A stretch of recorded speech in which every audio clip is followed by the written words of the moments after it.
Hello, my name is Marcus. I'm the compiler of a collection of therapy quotes entitled Psychoanalytic Self-Awareness Quotes. This is TQ 247 to 251. Therapy quote number 247. If I list arrogance, for example, as one of those traits in others that I simply cannot stand, I would do well to examine my own behaviors to see if perhaps I, too, practice arrogance. So there's the idea of every man is my mirror.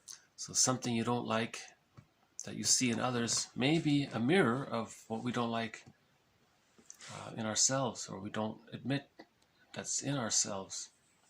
Right? 248. Projection.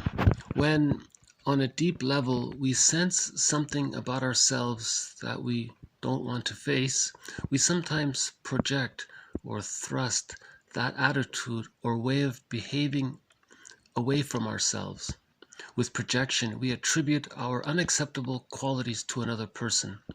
A man might say, "I really hate Stanley. He's so sloppy and takes his wife so for granted," when his real thought is that he's that way himself.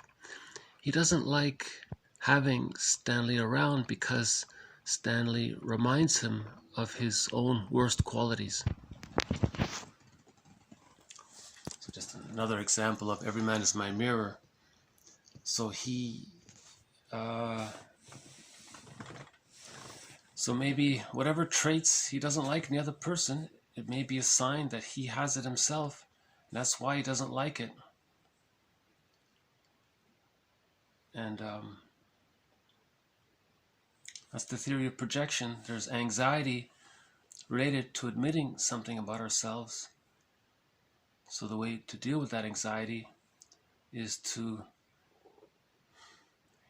either just imagine someone else is having it, or find some maybe clue that someone might have it a little bit and then amplify it, or just simply recognize it in someone else to some degree, but it may not be as bad as you think it is. So there's something going on. There's some connection there. The degree varies, maybe the other person wasn't at all arrogant, but we saw them as arrogant. Or maybe he was a little bit arrogant, but we'd say he's very arrogant. So whatever the spectrum is, the idea is to look within, to look in the mirror. That's why we call projection a mirror defense. We create a mirror to deal with the anxiety of it. Yeah. So we've had a number of quotes already on projection. So this adds to our growing collection. TQ 49. Quote, "The more you share your thoughts, the more you experience some sort of anxiety or apprehension that seems to lead you to want to retreat again to your safe place of feeling blank." So there's a symptom of disassociation, right? Feeling blank, you kind of zoned out. So earlier we had that quote from Bromberg, and he had that list of phrases that describe the after effects of trauma. So here he's pointing it out. You deal with anxiety by zoning out. So there's the anxiety was the trigger. He couldn't feel it. And what happened was he replayed how he dealt with that anxiety in the past, which was to disassociate. 250. Psychotherapy literally means soul healing, an opportunity to break the chains of arrested development and complicated grief. It opens the doors you didn't know existed. So that's encouraging. So psychotherapy, so psycho comes from psyche, the soul. soul, study of psychology is a study of the soul, or psychic apparatus, some people like to call it. And then therapy, it's therapy healing, so soul healing. I think therapists used to be called soul doctors in the past. Yeah. So there's an emotional stuckness there with the arrested development and complicated grief, right? And then we played that a clip from the movie Kirikou and the Sorceress, and when the woman was emotionally liberated finally, she said it was a new feeling. I didn't know it. I could feel like this. Wow, I never had this feeling before. Opens doors you didn't know existed. So that's encouraging, right? 251. Somatization. Somatic symptoms as expressions of emotional conflict. So this also adds to our series of quotes on the defense mechanism of psychosomatic symptoms. Expressions of emotional conflict. So yesterday there was a quote about the person who was feeling separation anxiety. He couldn't handle it, so the body created a symptom. So the symptom was in response to the anxiety. It dealt with the anxiety, but it's also an expression of the anxiety around an emotional conflict. And the example quoted was from Merriam Woodman. She talked about a guy who had a symptom, a visible symptom, and she interpreted it as it being a transitional object, like a baby has a security blanket, because he couldn't separate from the mother yet. So he dealt with the anxiety by carrying her around with him. So the conflict is still there, but he dealt with the anxiety with it. So there's that sort of odd compromise. So just a quick read through. If I list arrogance, for example, as one of those traits in others that I simply cannot stand, I would do well to examine my own behaviors to see if perhaps I, too, practice arrogance. Projection. When on a deep level we sense something about ourselves that we don't want to face, we sometimes project or thrust that attitude or way of behaving away from ourselves. With projection, we attribute our unacceptable qualities to another person.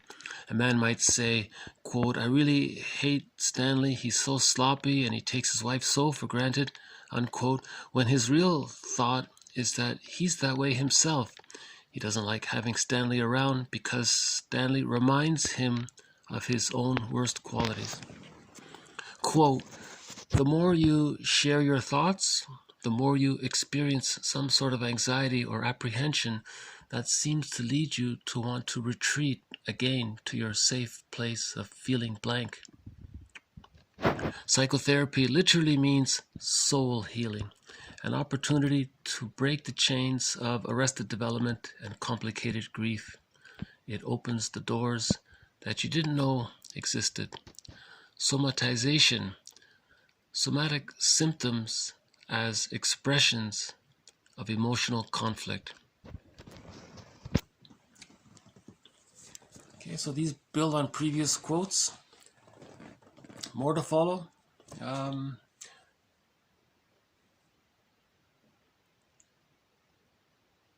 Yeah, so we covered, we added on to our previous quotes on projection. It's a mirror defense. The projection can be like a direct projection. You just directly project it on some non-threatening substitute other so that you can admit it to yourself but not feel it, but you want to. So you're trying to get in touch with what you're disowning, right? It could be a positive quality too, something positive about yourself. You see it in someone else. I think there's one slogan that says, "If you spot it, you got it." So if you say that person is competent and resourceful, Well, you do too. The projector has it too, but maybe he might not be fully aware of it, kind of thing. I mean, there's degrees of this, there's limits to this. You know, Robert Bly jokes about projection in his lectures. He said at some point you got to drain. May I refer you to Robert Bly's audio series on the shadow and all of his tapes on grief work and immense development.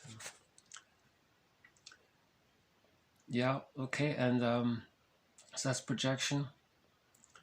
And then a brief add-on to our list of descriptions on the after effects of trauma.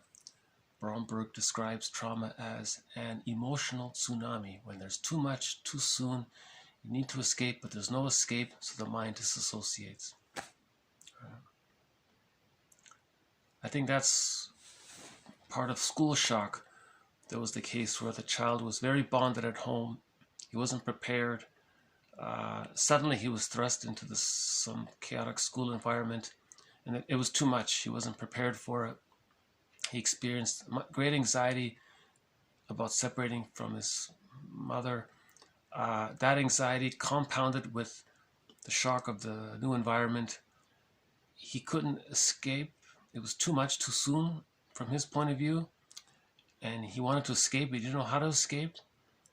So then his mind disassociated, right? So in the therapy session, the therapist said, the more you free associate and talk about your experiences, that leads to anxiety, and what you do is retreat. So that disassociation, that daydreaming, that's like a retreat, right? And psychotherapy literally means soul healing. Remember, unhappiness is a malady of the personal synthesis. That's soul fragmentation. So we're healing the soul, we're synthesizing the parts, right? And somatization. That's the theory that the body bears the burden, right? More on that in future quotes. So I'll just leave it here. So thank you very much. This has been TQ 247 to 251. More to follow. Bye for now.